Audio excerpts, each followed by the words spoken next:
The league just witnessed a major pitcher signing, but the real chaos of the MLB offseason lies elsewhere. It's not about free agency dollars. It's about the currency of the future, prospect capital.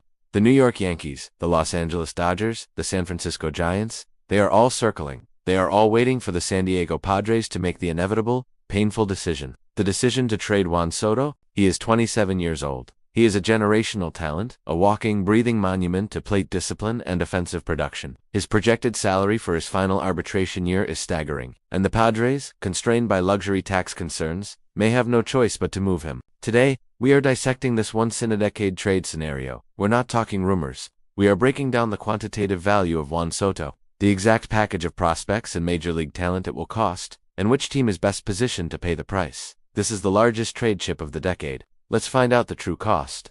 Understand why Soto commands such an astronomical price. You have to look past home runs and batting average. You have to look at on-base percentage. Soto's career OBP sits near $0.420. This isn't just elite, it's historic. Only a handful of active players have ever sustained that kind of plate discipline over their first 5 full seasons. His patience at the plate is not just passive, it's a weapon. It single-handedly dictates the pace of an inning. His ability to draw walks pushes his WRC plus weighted runs created plus consistently into the 150 to 160 range. This means he is producing 50 to 60% more runs than the average major league hitter. This is why he is a cornerstone player. He doesn't just hit, he creates. He maximizes the offensive opportunities for the entire lineup behind him. This kind of value is almost impossible to replicate. It turns good offenses into great offenses. It turns playoff teams into World Series contenders. The team acquiring Soto isn't just acquiring a hitter. They are acquiring offensive infrastructure. Our first and most persistent suitor is the New York Yankees. The fit is almost too perfect. The Yankees have a massive, immediate need for a left-handed bat who gets on base. Their 2025 season was plagued by inconsistent hitting and a lack of plate discipline from the left side. Soto fixes both problems instantly. His pull-heavy swing is tailor-made for the short porch in Yankee Stadium. We could see his home run totals jump immediately, even if his underlying StatCast metrics remain the same. The trade cost is the only hurdle. The Padres know the Yankees are desperate and that they possess the no-one farm system in baseball. A realistic trade package would have to include at least 2 of the Yankees' top 4 prospects, including one near MLB-ready starter like Jasson Dominguez or Spencer Jones, plus an additional high-upside pitching prospect. The Yankees have the farm system depth to pull this off, but the trade will be painful. It represents the ultimate win-now decision, mortgaging the future for guaranteed 2026 success. Next, we look at the Los Angeles Dodgers. For the Dodgers, acquiring Soto is less about desperation and more about dominance. They view Soto as the final, irreplaceable piece that cements their dynasty for the next 5 years. Imagine an order featuring Ohtani, Freeman, and Soto. That is historically terrifying. The Dodgers' appeal to the Padres is the quality and depth of their secondary prospects. While they might not offer the immediate star power of a Jasson Dominguez, their system is loaded with high-floor, high-certainty talent. This means the Padres could ask for 3 or 4 high-quality high-minors prospects instead of 2 generational talents. This allows San Diego to reload their farm system quickly and efficiently. The Dodgers offer a better balance of quantity and quality in the return package, which might be more appealing to the Padres' long-term rebuild strategy. It's a calculated, devastating move that only the Dodgers can afford to make without severely impacting their major league roster. Never count out the San Francisco Giants.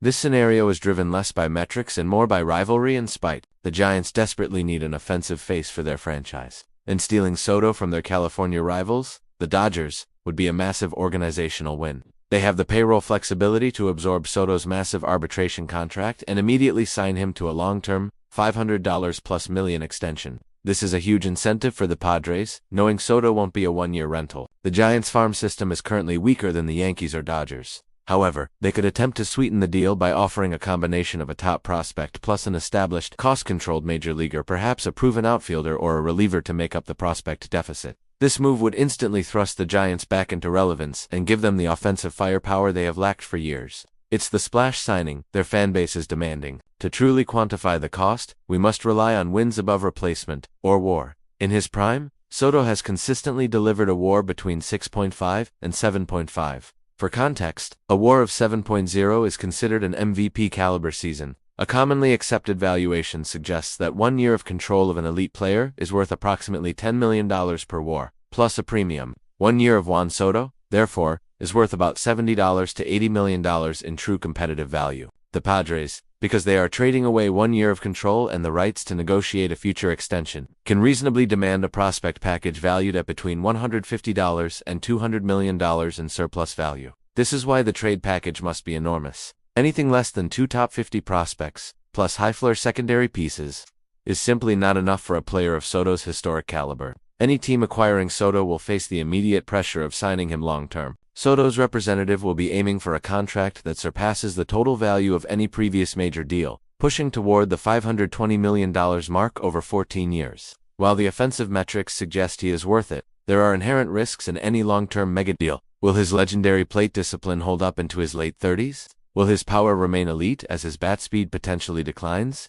The historical precedent for contracts over $400 million is limited. However, Soto's low strikeout rate and elite, I suggest he will age better than most power hitters who rely purely on raw strength. The team that trades for him isn't just acquiring a player, they are acquiring a $500 million decision. The success of the entire franchise hinges on their ability to secure his extension immediately after the trade. When we analyze the desperate need of the Yankees versus the surgical precision of the Dodgers, the verdict is clear. The New York Yankees are the most likely and best destination. Their overwhelming farm system depth, coupled with the critical need for a left-handed high OBP hitter, creates the perfect storm.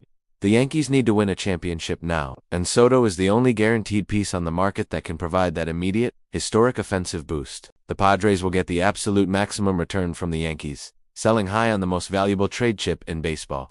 Get ready, New York. The price will be steep, but the reward will be a championship parade. What do you think? Did the Yankees make the trade, or did the Dodgers surprise us all? Which Yankees prospects are you willing to give up for 1 year of Juan Soto? Let us know in the comments below. What is your final, realistic trade package for Juan Soto? Don't forget to like this video, share it with your fellow analysts, and hit that subscribe button for the A's analysis. We break down the game the way it should be broken down. We'll see you in the next analysis.